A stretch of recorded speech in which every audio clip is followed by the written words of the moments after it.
The Halifax Mooseheads called a press conference for Tuesday morning where they made a historic announcement. And now it's an extreme pleasure for me to have sold my interest in the Mooseheads to such a fine and accomplished gentleman as Sam Simon. Today brings me back to September 18th, 2003.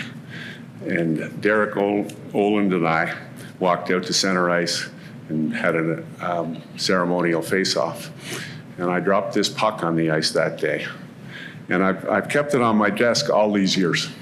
And it's just reminded me of the obligation that I have and the blessing it's been for me to own the Halifax Mooseheads and what I owe every day to our players and to our fans and our employees and our city and our league. And so now it's my pleasure to introduce my friend, the new majority owner of the Halifax Mooseheads, Sam Simon.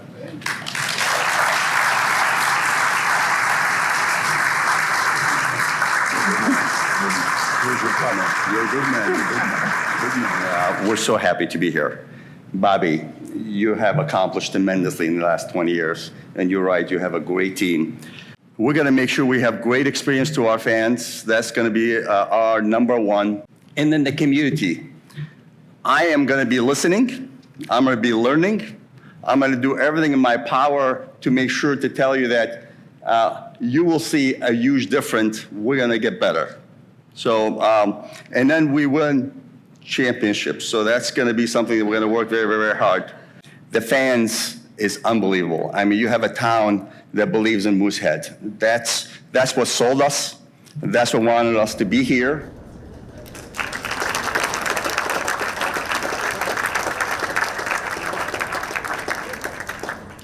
Go Moose, go! Sam, tell us about the announcement today. What led to you buying the Halifax Mooseheads? Why Halifax? Well, when we came to this community, how we flew in, Peter and I got to tell you, we fell in love with it. The people, the fans, the community, just that you guys have a beautiful place. And then the Mooseheads is, everybody loves it, and it's a community team. Well, it's been 20 years, and I wasn't going to own the team forever. When a good buyer presented himself, and he saw the Mooseheads as the team he wanted to buy, and I realized this guy was going to be a real asset to the team. There was a deal to be made, and we put one together, and here we are. Was it always the dream for you to own a sports franchise? It was always a dream of us, yes. How we almost bought the Pistons, the basketball, about 20 years ago.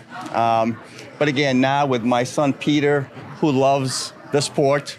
Then Peter and I, we've been looking for a good team. I'm going to be the chairman of the team. Peter, again, he's going to have to spend a little time in learning.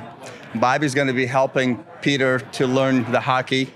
So, we're very, very glad that Bobby's going to be with us for at least a few years. I'm going to take a little time off. I'm going to contribute to the Mooseheads what I can, but I know it's going to be different. I'm no longer making decisions. I'm making suggestions.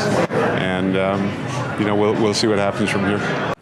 First and foremost, the fans are the most important people that we have here. So we want to make sure we take care of them. And as part of what we're doing here, coming in here, is we're coming in with open ears, open ideas. We want to make sure that anything we can add to the fan experience, so when they leave with their children, we want to make sure that they say, wow, this was the place to be and this was the best experience they've had. I think that the city will see and the community will see and the team will see that we're very hands-on people. We're very involved. We want to make sure that we're doing the right thing. We want to make sure that we're doing a good job. We're being good stewards for the team, but also we'll be very visible, not even just with the Mooseheads, but also with community events. We're going to be listening to our coaches. We're going to listen to our GM. Nothing's going to change. I mean, the only thing how we'll change, we're going to make sure how do we add more into making it better.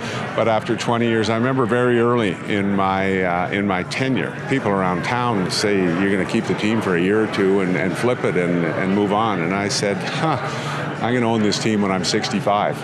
Of course, when you're 45, 65 might as well be 130. And I turned 65 8 days ago, so I made it.